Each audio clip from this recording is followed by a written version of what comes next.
Hey everyone, this is Dylan Moore with the Volitional Science podcast here today, and I've got Nima Majur on the line, and I wanted to have more of a casual conversation about modern monetary theory for conservatives. Since I've learned about this, and Nima was the guy who introduced it to me, it sounds like a very, Nima, how would you say it? A complete batshit crazy lefty nonsense idea. Yeah, true. That's what it sounds like, right? True. And it's important to understand what we're going to go over a lot of the, I'm going to call them libertarian understandings of the economy and why. I don't mean to be mean. I really do. I really don't. But why they're just wrong, and it's not because libertarians are stupid. It's not because libertarians aren't putting the pieces together right. They're working with the wrong pieces. There's some basic fundamentals about the economy, basic fundamentals about money that libertarians simply haven't got. And once I got them, things have made a lot more sense. And because this knowledge is mostly dominated by lefties, Nima and I feel that the conservative side of things, I see myself as an anarchist. I think Nima does too. But when it comes to practical policies, we gotta involve ourselves in the world somehow, and I guess we're more conservative when it comes to that. So, Nima, when we're talking about modern monetary theory and we're talking to a libertarian or anarchist or even conservative crowd, some of the issues that we come across is understanding of money. Now, I always learned from reading books, particularly like G. Edward Griffin's The Creature from Jekyll Island, that gold is money. And the fact that gold today is not money is because the government is counterfeiting it. Is that true or not? I would say no, because historical and anthropological evidence doesn't confirm that hypothesis. What rather seems to be the case is that throughout history, as far as we know, dating back 5,000, 6,000 years to the beginning of human civilization, that money was generally introduced by governments who demanded it in taxes. So a leader would pay soldiers in funny money that he created, but then they would occupy a territory and tax the occupied population in that funny money. So that would give that money value in the end. So there was a demand created through taxation. And historically, there's a lot of anthropological evidence that confirms that view of the world. And when it comes to gold, there have been times indeed when gold was used as the metal on which the value or on which the money amount was printed. But ultimately, it was still demanded in tax payments. And historical evidence also shows that a lot of these coins circulated at a premium to the gold price or gold value at the time. A very good book to read about that, by the way, is this one, Debt, the First 5,000 Years, by David Graeber from the London School of Economics. So, I want to read that book, by the way. I haven't yet. What I learned from reading another book, The Wealth of Nations by Adam Smith, was the Barter Theory. So now, the barter theory really makes sense when you talk about it, right? Where obviously people had to trade stuff with each other, and that naturally something would be easier to trade than something else. Adam Smith even talks about in his book that, like, in Scotland they would trade nails, or in America they would trade tobacco, and that at some point it gets traded so much it becomes a currency. And because something like gold, because of its properties, it doesn't tarnish, it's easily malleable and easily dividable. That would naturally come to the top as gold from private individuals or private organizations trading with each other. So, you're saying that's not the case? So actually, the book that I just showed you discusses that particular hypothesis. He calls it the myth of barter, because you're right that I believe it was actually Adam Smith who introduced that myth of barter into the public discourse. And yet in his book and subsequently all other economic textbooks, they never really make any significant reference to empirical evidence. They always begin with, well, let's imagine an economy where one person has nails and someone else has shoes, and the one person needs nails, the other needs shoes, they trade. But there's very little to no historical evidence to confirm the hypothesis that barter was ever used as an economic system of exchange amongst a lot of people in any, even in a village setting. So, just wrapping my mind around this again, I don't want to throw Adam Smith out, because the barter system, well, like the description of it, it makes sense when you walk yourself through that village economy thing. But what you're saying is, okay, yeah, it's a great hypothesis, but unfortunately the hypothesis has not matched the empirical evidence. Do I got that right? Correct. The evidence is more that money was introduced by states and then people used the money, or even just, for example, I think the bar tab is one of the oldest records of or one of the oldest pieces of evidence of monetary transactions in the Sumerian times, where people would literally just put, lines on a board to represent amounts owed to the patrons of a bar, and then at one point they would settle up in something, every so and so often they would settle up in material goods or something like that. But facilitate exchange, people did things other than barter, for as long as we know, for as long as we have documented. So if this is true, what this implies, and this is the thing that really shook me up, and probably shook you up too when you figured it out, and really grates with conservatives and people who like freedom, who's particularly, let's say, Ayn Rand. I mean, literally in Atlas Shrugged, she says that money is the opposite of violence, because money is a thing that we use to trade, and that is like the epitome of the free market. If this is true, what you're saying is money is the state. Yeah, I mean, money, historically, it's not at all, even if we look at gold money, it's not at all empirical to say that, what did she say? Money is the opposite of violence, or money is freedom? Yeah, well, I think I read it several years ago, but yeah. I mean, she even went into where we get the dollar sign. It's actually a U and an S, US. Yeah. And that money represents like the basis of freedom, because that's what we trade with. Well, the trade is the freedom aspect. The money itself came out of violence, came out of occupations. The Romans, for example, they were at their height. David Graeber makes the case that they were basically a military coinage slavery complex, where new territories would be conquered, and all the gold would be melted into coins and then given to soldiers, and then soldiers would spend those coins, and people would have them in order to continue spending them, and then ultimately they were also demanded in taxes. So one could easily make the case that there's no such clear distinction between money as representing freedom and the state as representing violence. It's much more the case that those two have always been intertwined. So you talked about gold. Mm-hmm.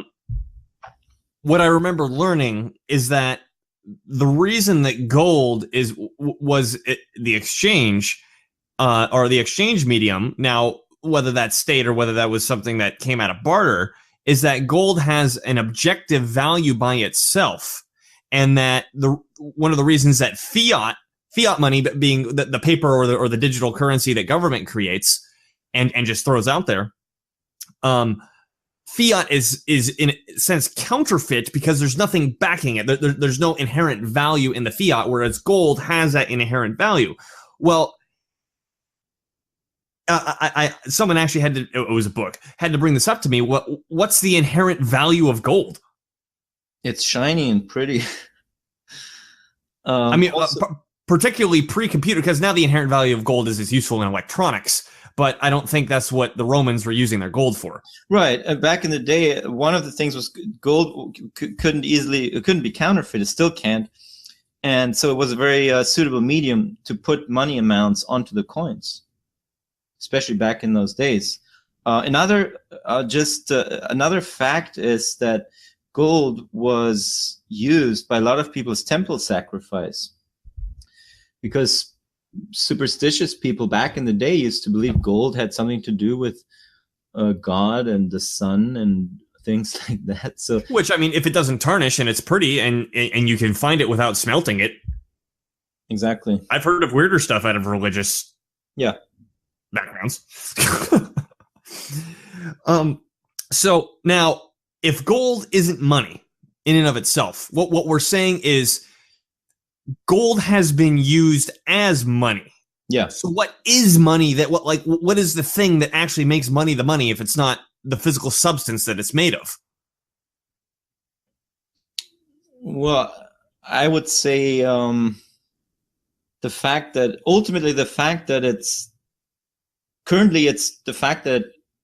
governments demanded in taxation, and by extension, it becomes a universally demanded thing, and so it's used in trades all across any given territory. Well, in that sense, coming here as from an anarchist or a libertarian viewpoint, what that means is the value of money is the violence of demanding it, right? Yeah. That's the backing of the money is the violence. Yeah. And now whether the money is made out of gold or silver or paper or iron dipped in vinegar or digital notes in banking ledgers, the fact that it's demanded by the state means it's backed by violence. Yeah. So this leads us to something interesting. Because if the money is backed by violence and the state doesn't need what am I trying to say here? Let's just put it this way. The point I remember learning again from the Adam Smith, G. Edward Griffin, Austrian crowd is that the government, and I'm talking about the national government here, the government needs taxes in order to pay for its spending. Yeah, and it turns out that might not be true, right? Yeah, historically, the reality has rather been that the government spends money and then taxes it. So the money comes first, and then they collect it later on. We can still observe that today, if you pay your taxes in old dollar bills, it's not like the government will take that money and put it in wheelbarrows and run around and go, hey, we can finally pay our public employees. They actually just shred that money. So they literally don't need the money. And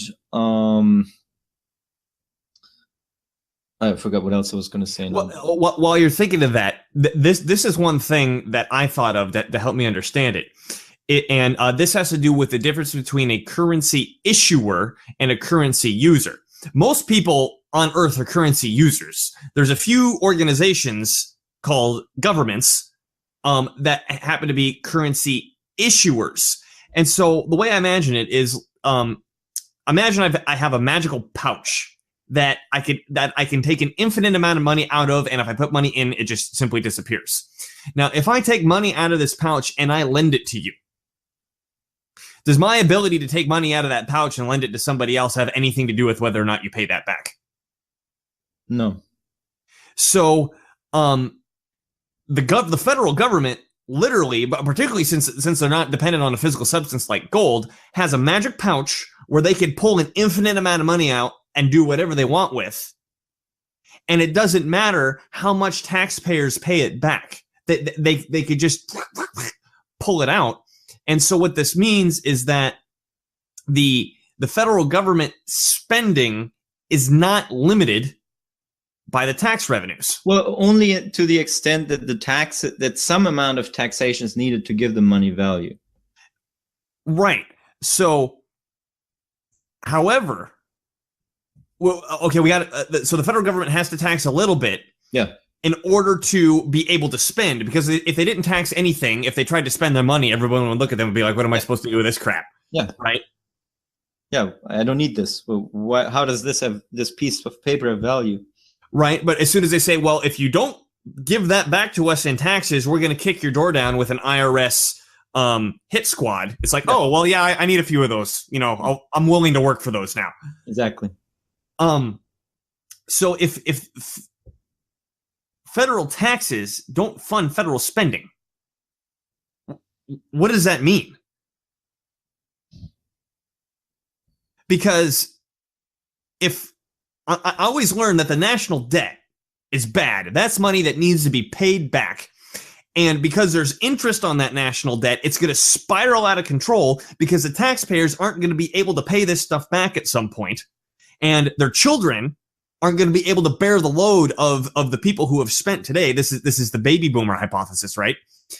And we're going to get hyperinflation because the whole system is just set up to spiral itself out of control. Right. Well, basically what this means is that the government will never run out of money to pay those debts. And we can get to how the debt emerges in a system where the government spends first and then taxes. But basically, if the government doesn't need to tax in order to be able to spend, then that also means that the taxpayer will never be on the hook for any of the government bonds that are floated out on the open market. Okay, hold on, Nima. Wait. I feel like you're giving me an argument that you can make something out of nothing. It really sounds like you're saying the government can make something out of nothing. I know from my libertarian anarchist background that the government doesn't actually make stuff. So what the hell are you talking about? Well, it's not nothing because, like we said, there's violence behind it. You need to have the guns and the enforcement arm to be able to enforce the taxation that gives the money value ultimately. But I mean, who cares about money? I'm talking about real stuff, right? Because money is just this fake thing that helps us move goods and services around. But if we're saying that the government can spend and doesn't need anything back, where are these goods and services coming from? Well, they're coming in from the private sector, or what do you mean? So I think what I'm trying to get at here is that when it comes to reality, when it comes to physical stuff, we live in a zero-sum game. We live by the second law of thermodynamics. We can't take more out than we put in. The federal government, when it comes to money, it isn't limited by that. Well, the federal government is still limited by the resources that are available to transform into useful things. So when the government spends money into existence to mobilize, let's say, people to let's say the government build a bridge. Let's build a bridge. That means that people have to be hired, that the resources have to be procured to build the bridge. So the real stuff still requires work and combining factors of production, etc. And as long as those are available, then the money is basically just a facilitator to move resources into the public sector, if you will. So let me see if I can translate that. When it comes to the bridge, and we had all the people's, it takes 1,000, 10,000 people 4 years to make this bridge or whatever, right? We had all the people working, we had all the concrete and all the rebar and all the gasoline and the food and everything to put this bridge. Essentially, when the government spends its $50 million or whatever to make that bridge, it's taking $50 million worth of private sector stuff and turning it into a public sector bridge. Yeah. Which, on the other hand, the private sector can now use to make more goods and services. Right. So Plus, the private sector can use the money that has been spent into the existence to do exchanges amongst themselves. To create more stuff, which the government can then spend money into existence to move from the private sector to the public sector. Yeah. Exactly. So it's not so. This was a thing that I've been grappling with, and I think I relatively got it. Is because when we look at, I've heard this argument from several sources now that the inception of the Federal Reserve, I think it was 1913, was the thing that really allowed World War I to go absolutely insane. Because the theory is that they were able to sell future generations' wealth and use it for war right now. Now, I'm not saying that the Federal Reserve didn't help with World War I, but I think the interpretation is what the Federal Reserve allowed the government to do was more quickly take things out of the private sector and put them on the battlefield. Well, even without the Federal Reserve, governments have been able to fund wars in the past. So I wouldn't really say that one follows from the other. You know, the government could create money and tax money without a Federal Reserve. In fact, it has in the past. Let me see if I can make that more clear. Is that something about the Federal Reserve, and I understand that that's not an argument, but I guess I'm asking you to put the argument there. There was something about the Federal Reserve that allowed greater ease of the government transferring stuff from the private sector to the public sector immediately. It didn't have anything to do with we're selling this down the road to future generations to pay. It's just immediately we're taking this stuff and putting it into the public sector and we're going to use it. Yeah, but I don't know how that follows from the Federal Reserve being there. I mean, the government can do those things without a Federal Reserve. Okay, so let me see if I can modify this again. The more fluid a government spending system is, let's say the more and more we get it off gold, because when it's on gold, there is a limit to government in the sense that we physically have to remove things from the earth in order to have more money, because we've said money is gold. Well, once the government says, okay, money isn't gold anymore, it's this stuff that we could pull out of our magic pouch that I was talking about earlier. Now the government has more liquidity to easily move things from the private to public sector. Yeah, I guess, but even then, even under gold standard, the government, even under so-called gold standards, governments generally tend to spend more than the gold backing would allow. That's why there's never 100% gold backing. Over time, it erodes, and then at one point they go off the gold standard. What I found a more accurate descriptor for the gold standard is really that it's a fiat money system with a fixed gold price. Yes, I think that's an excellent. And once the government runs out of gold to be able to fix the price, then they just refix the price.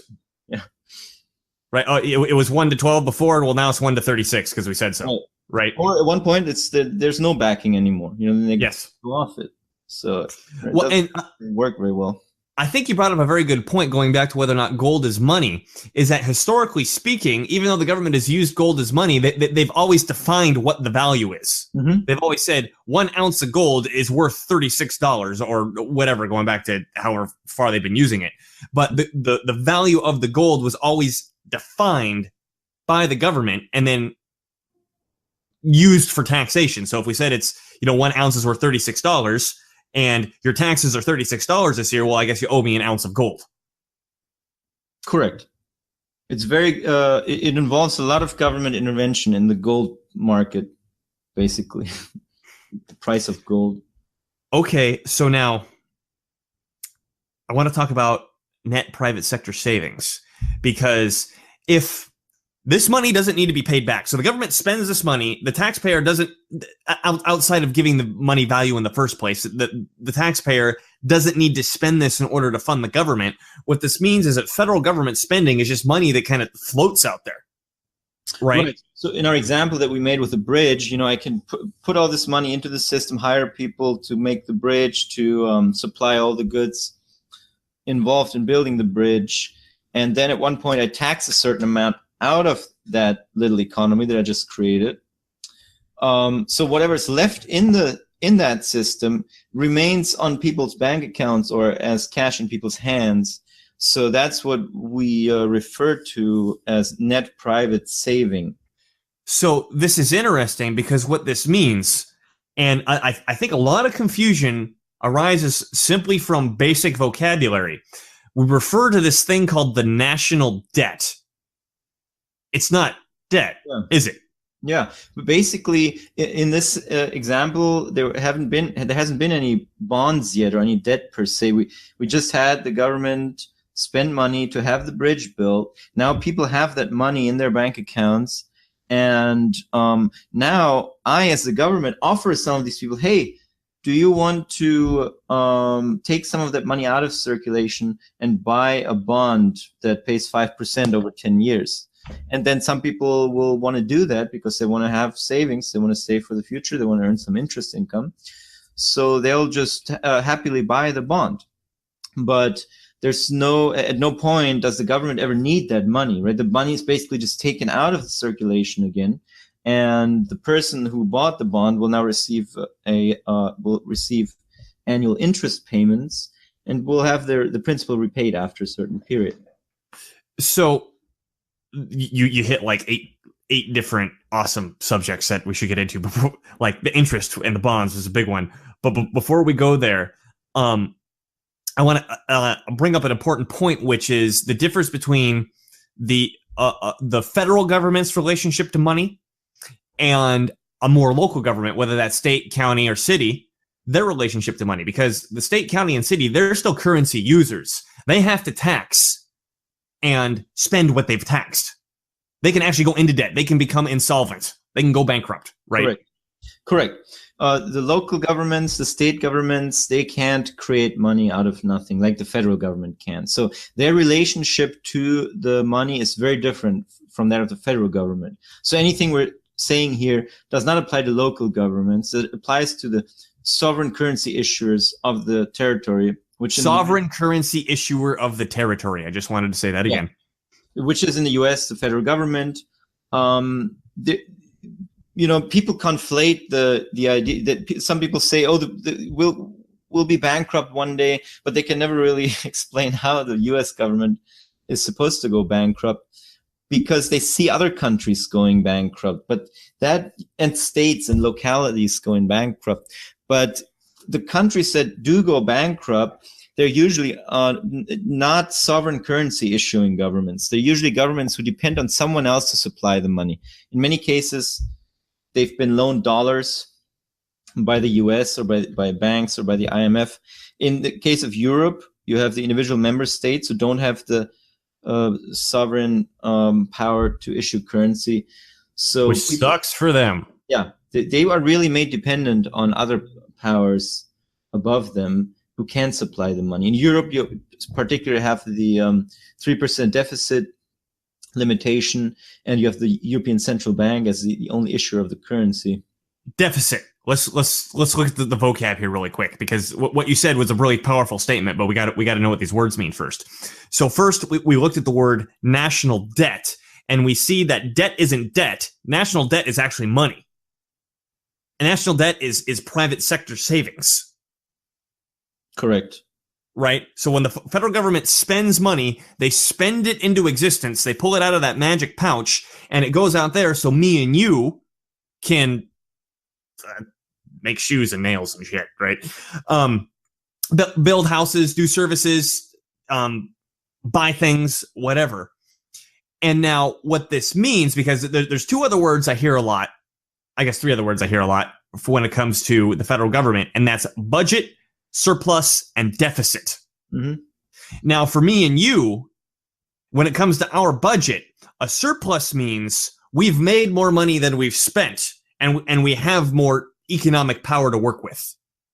A deficit means we've spent more money than we've earned, and we have less economic power to work with because we got to pay this debt off. But for the federal government, the meanings are actually opposite. Where a surplus actually means they've taxed more than they've spent, and that means that there is less money in the actual system, and a deficit means they've introduced more money by spending than they've taxed in, and they've increased the money in the system. Correct. The federal government, in the example that we just walked through with the bridge, has incurred a big deficit, you know, attack or whatever the amount is, I don't know, but they have 50 million. Exactly. 50 million, maybe they tax 5 million or whatever. So they've incurred a deficit, but that deficit, that so-called deficit, is really the private sector's net savings. And a budget surplus, from the standpoint of the government, is really just removing net savings out of the private economy. And that's not really in anyone's interest, other than certain, powers within the system that feel richer compared to the people whose money has been taken away, like banks, for example. Can you say that again? It cut out on my end. I don't know if it's going to cut out in the recording. Say that part again. Well, removing a budget surplus basically just means that the federal government removes more money from the private sector than it injects, and that doesn't really help the people whose money has been taken away. It may help some actors within the private economy. Some people say that banks tend to benefit from this kind of stuff. We see Greece, for example, has to apparently achieve a budget surplus by some year, according to the IMF and the global banks. And it needs to sell its islands in order to... Right. So as the big rich guy, I can go buy an island in Greece now. Right, and also, if you take this type of net private savings out of the private sector tends to go in private debt a lot more. So they start depending on the banks and on credit card companies a lot more. I want to read something, if I can, from Randy Ray's book. I think I was just going to bring it up. Are you talking about the surpluses that led into the crashes? Exactly. Yes, thank you. Historical evidence. Anyone who asks for government surpluses, the historical track record of a budget surplus is absolutely disastrous. So, I'm just going to read from this book here. And we should link to it in below the video. Since 1776, there have been exactly 7 periods of substantial budget surpluses and significant reduction of debt. From 1817 to 1821, the national debt fell by 29%, and in 1819 we had a depression. From 1823 to 1836, it was eliminated. Andrew Jackson, the libertarian hero, eliminated the debt. Did you fight the bank, bro? In 1836, and we had a depression, unfortunately, in 1837. And from 1852 to 1857, the debt fell by 59%, and we had a depression in 1857. And from 1867 to 1873, it fell by 27%, and in 1873, we had a depression.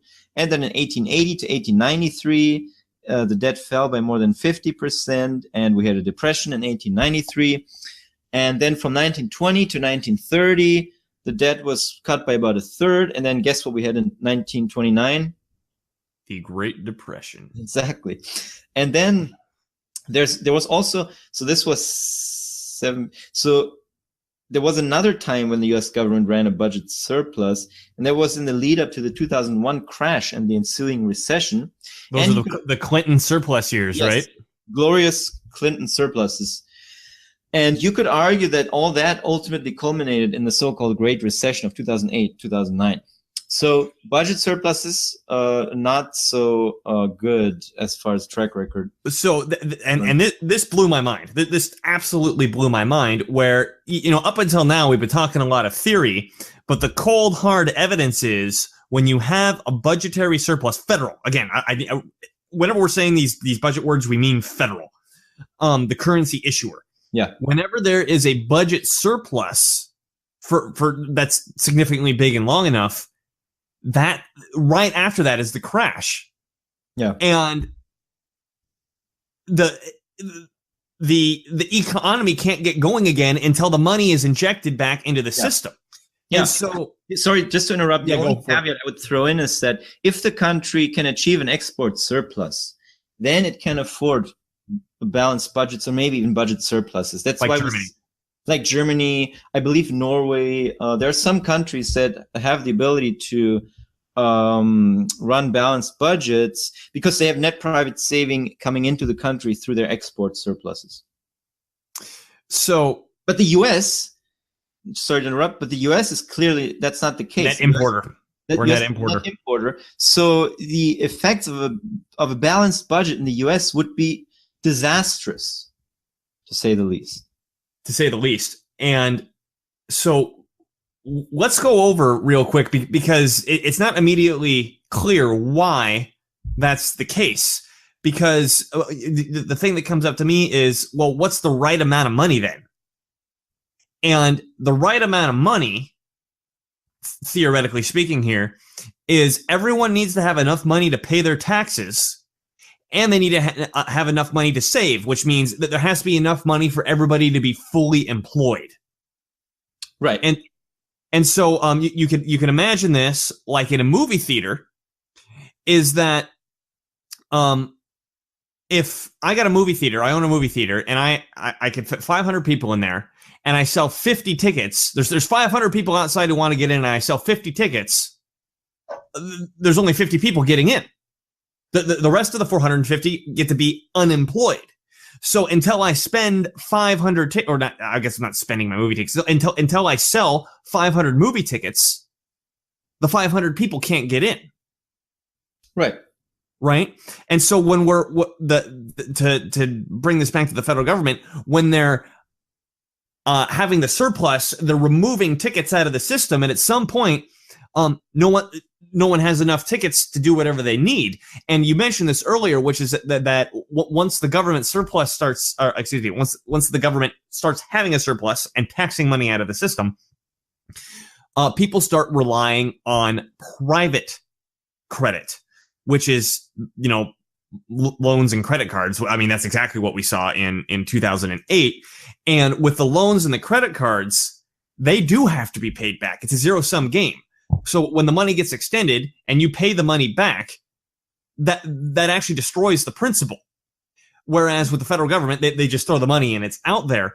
And so when the federal government the federal government money is getting taxed out of existence, we have to start borrowing more and more from each other. And yes, at some point, some of this has to get paid back. And that's what kicks off the downward spiral where, okay, one person defaults. Well, I gotta, default this because I can't pay for that anymore. And then everyone just goes, and all the credit gets pulled in. Do I have that right? Yeah, we borrowed from each other, or we borrowed from the private banks, basically, which are really just an extension of the government. So this just popped into my mind. Basically, we're borrowing from, the money is injected by the government yet again, only that this time it's money, a zero-sum game. Right, as I have to pay back. And if I am irresponsible, I borrowed too much, then, I obviously now we get into credit policy and how good the loans are that are being made. But if there is not enough deficit to inject net private savings, then people will go in debt by other means, or they will go in debt to private banks in most cases. Right, and then this isn't to say people are just randomly spending because they can't control themselves with credit cards. What we're saying is we need money to do stuff. Yeah. And particularly when it comes to starting businesses, if I'm running a business, I got to borrow money and do stuff. Well, if at the end of the day, there aren't enough tickets for all of us to get into the movie theater, there's going to be some losers. Yeah. And in part, the promise government made, if the government imposes taxes, that by itself already makes people need your money. Let's say we start from zero. There's no money yet. There's no system yet. And I say I impose a tax in Nima bucks. Now everyone owes me 50 Nima bucks per week. But there's no Nima bucks. I've made everyone unemployed. I've made everyone unemployed. They need to work for the Nima bucks. If I now say, no, I'm not going to spend any money, I'm just going to start taking your things instead, then I'm being a bit of an asshole. You're just confiscating stuff. Yeah. Because some people say, well, the unemployment has to be solved in the private market. Well, if the government has created the unemployment by imposing a tax, then the problem can't be solved in the private market without the government spending enough of those tokens. We could call money tax tokens, basically.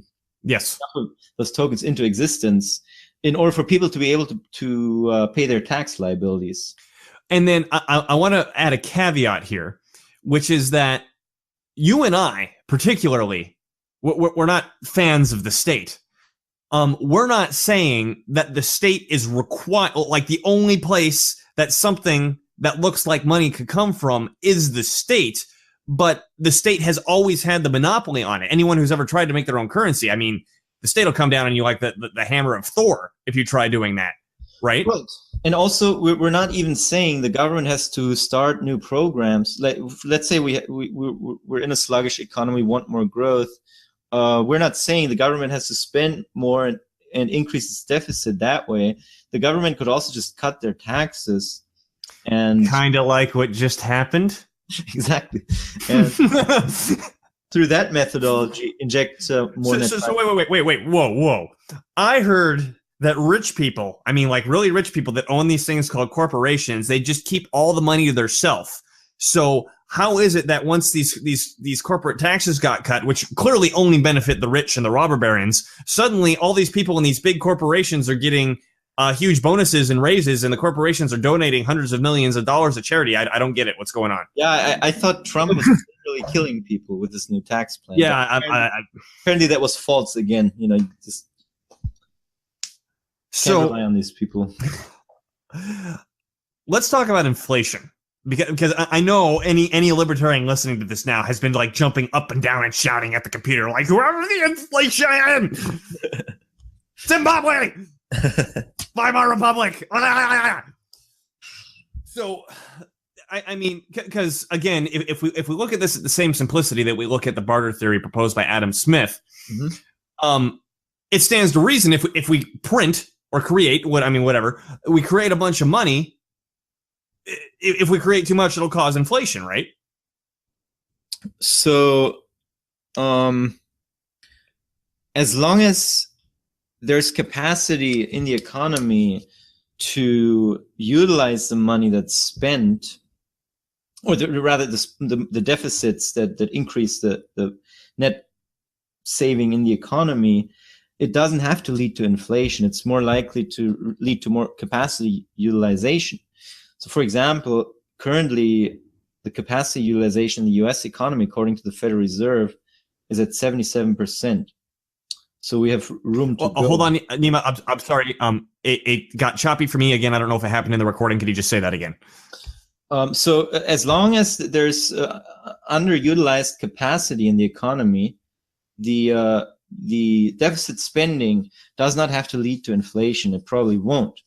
Currently, the capacity utilization in the U.S. economy is around 77%, according to the Federal Reserve, and we can link to the source below as well. So basically, there is a limit to deficit spending in terms of what's good for the economy. If we hit a certain amount, if we hit a certain capacity utilization, full employment, etc., then there's no need for any additional net private savings to be injected into the economy. So let's go back to that movie theater with the theater tickets that I said. So when we're concerned about inflation, what we say, okay, if we create more money, it's going to inflate things. The threshold is how many theater seats do you have? So again, if I've only sold 50 of my tickets, and then I say, okay, I don't want to sell any more because I don't want to ruin the value of the tickets. That doesn't make sense until the theater's full. Exactly. Right. And in the same way, you're not going to inflate the system until everybody's working. And you've mentioned this to me before, that production facilities, whether the energy or manufacturer or whatever, are working at full capacity, are producing as much as they can. Right? Correct. So why did Weimar happen? Okay. If yeah. Spending doesn't cause inflation. So Weimar Germany this was post World War I, after the victorious forces got together and imposed a now admittedly absolutely outrageous debt on Weimar Germany. The peace to end all peace. Exactly. And interestingly, Weimar Germany was on a gold standard. Isn't that curious? So, that idea that gold standard protects you from inflation, that's probably a bit of a fail because we had hyperinflation happen here. But the foreign powers imposed a huge debt on basically on an economy that was destroyed already to a degree. And the government couldn't pay the money, so they started printing. And small caveat, I learned this from Warren Mosler, is that the money that they had to pay wasn't the money that they were printing. No, it was gold marks. Yeah, so they had to print enough money to buy enough gold to be able to make the payments. Right. So they would essentially go ahead. They also had to pay in kind. For example, the French military invaded I believe the Rhineland in the west of Germany, and literally just made Germans work at gunpoint to extract and dig up coal. So all of those resources, they were leaving the German economy. They weren't available to make energy or products or goods. So you had a artificially suppressed production of goods and capital expansion, etc. And on top of that, the government was buying up gold to pay the debt with printed money. So you had more and more money chasing fewer and fewer goods for reasons other than just money being created, that led to this hyperinflation in Weimar Germany. Well, and then to make it even worse than that is that so the Germans had to repay in gold. And so what they did, and I mean, I'm assuming there wasn't enough gold in the ground for them to dig up and repay.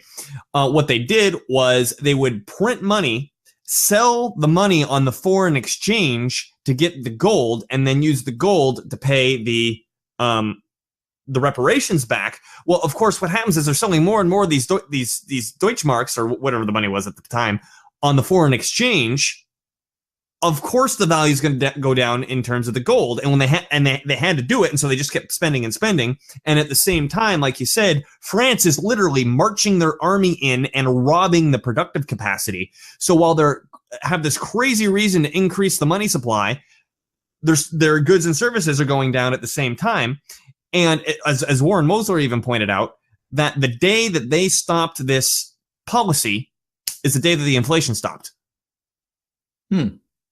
Yeah, that makes perfect sense. Okay, hot shot, Zimbabwe. So yeah, Zimbabwe. What we had in Zimbabwe was a huge land reform that, by decree, took land away from farmers. I think it was, in part, it was a racist policy aimed at white farmers, because the blacks believed that they actually owned those farms.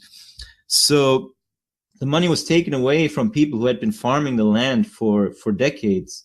And sorry to interrupt, farming here meaning producing something. Yeah, producing food.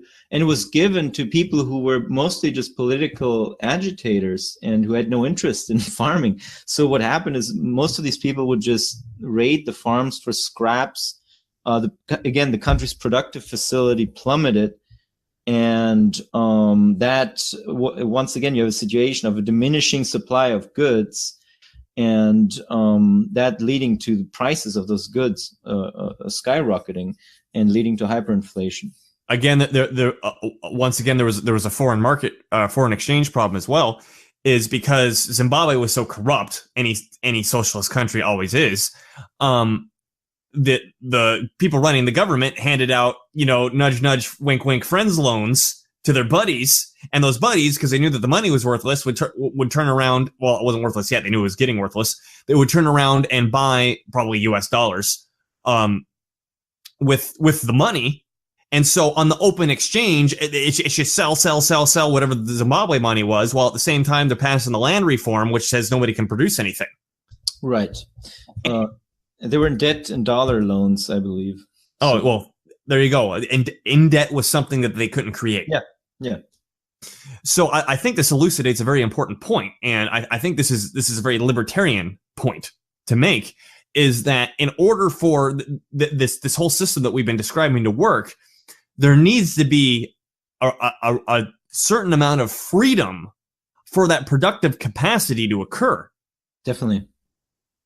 Right? If this is the problem with Venezuela. I've heard people say, well, what about the hyperinflation in Venezuela? Well, they've got the same. Same situation. They have a socialist government. Yeah, socialist governments don't make anything. You get raided by the police if you hoard toilet paper. Right. Right. They have the most oil reserves in the world, which means they've got resources that have real value, but for some reason they still have the hyperinflation. Their productive capacity is robbed. Yeah. Okay.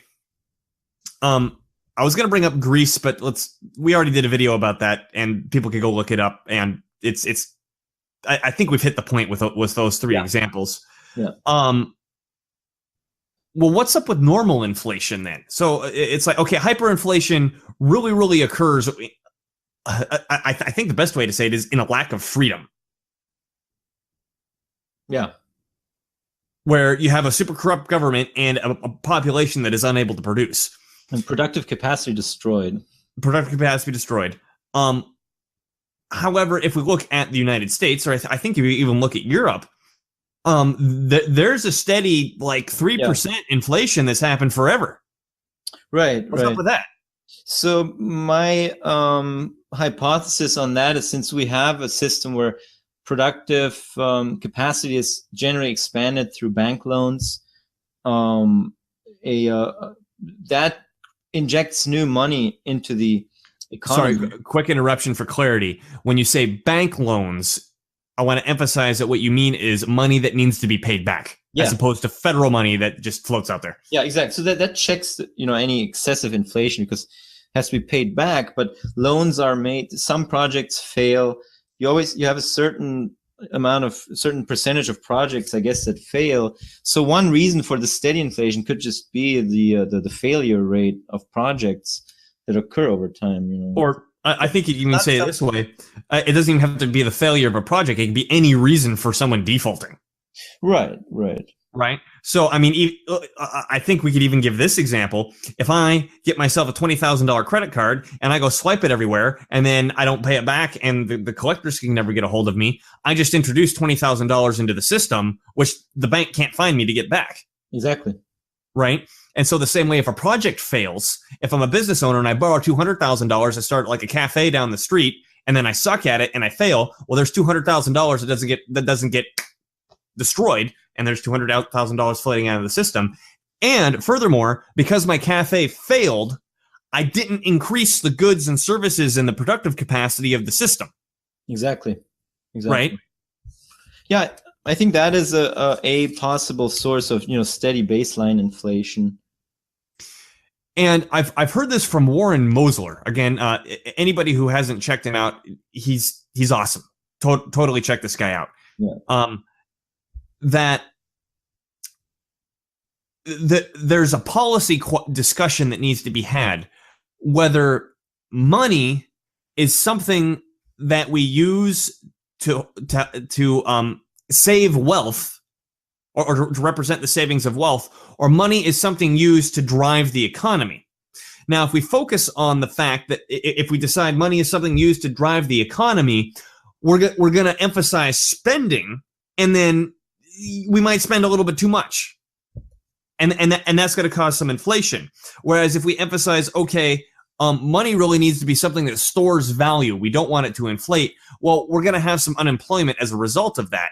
And the question is, okay, do we want to lean a little more on unemployment, or do we want to lean a little more on inflation? Or do we want to just hit the perfect median?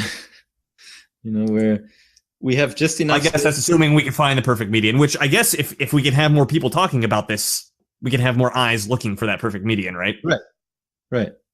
And I mean, I think one of the problems I see in the libertarian Austrian community, and myself included in the past, is that they tend to overemphasize the negative impacts of routine inflation.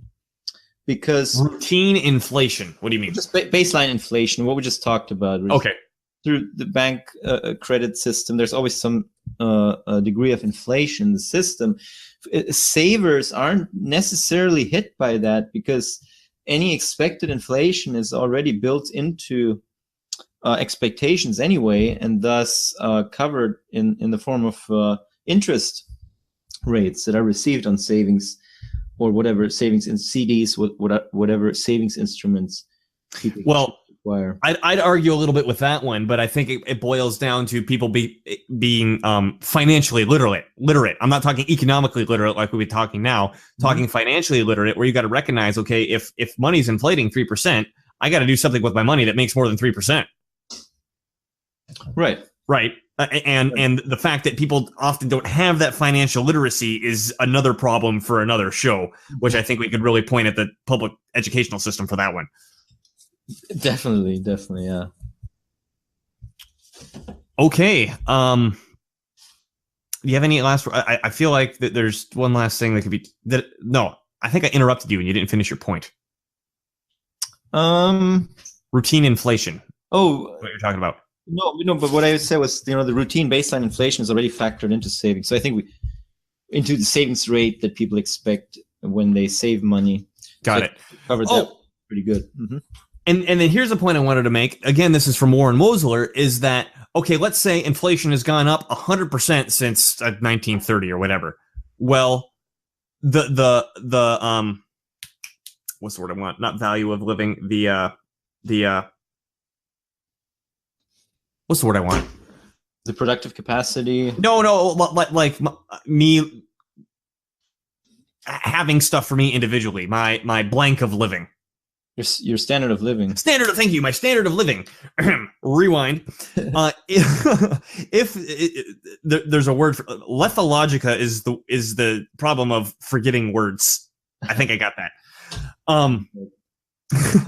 And I remember that word. If inflation goes up 100%, or has gone up 100%, let's say in the last 100 years, but the standard of living has gone up 1,000%, did the money really inflate? Yeah, I mean, I agree. It really didn't. And also, it's always this thing, $1 in 19 so-and-so is now worth 3 cents or something like that. Well, okay, but so what? I mean, if I had $1 in a savings account back then and left it until today, then I would have been somewhat compensated over time for that quote-unquote loss. So these are things that people have to take into consideration when they talk about the effects of inflation on the economy, I think. Right, and I think when we talk about standard of living, that's the important thing. I mean, when it comes to us as individuals, right, is that we're all trying to get a better standard of living. And I mean, I think 100 years ago, when it was pretty common for people to live in, like, maybe I'm thinking like more 150 years ago. But what if families used to live in tiny little houses? And now, like, a family is expected to have, at least 3 bedrooms, one for each kid. And, the parents get another room, and you probably want another room for an office and a 2-car garage with 2 cars. And blah, blah. What we have is just like massively more. We've got the internet. We can talk to everyone instantaneously. I can order things on Amazon and have them here tomorrow. Like, okay, so the marker that we use to keep track of what these things are worth has gone up. Definitely. And the money we have has gone up. You mean the amount of money?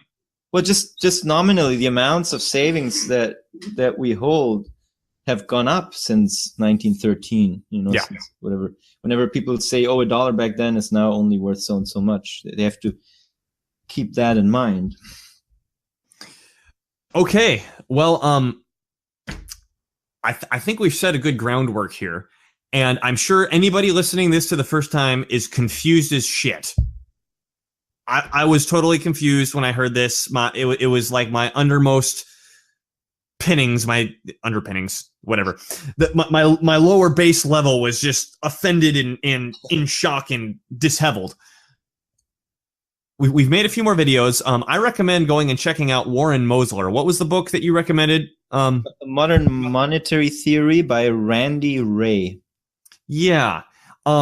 You'll find as you learn more and more of this stuff that you'll actually feel better because it's, first of all, it's so much more simple. And second, it explains what's going on so much more accurately, right? Well, exactly. And it helps the financial community is actually more and more interested in this because it helps you understand economic phenomena and the present day phenomena much better than a lot of other, alternative theories that are Austrians and Mises and Chicago School and all these guys. People, it has helped me understand better why QE hasn't led to hyperinflation. And say that again. There was another crackle. I don't know if it hit the recording. Why QE hasn't led to hyperinflation, things like that, that if you approach it from an Austrian perspective, you'd have different expectations.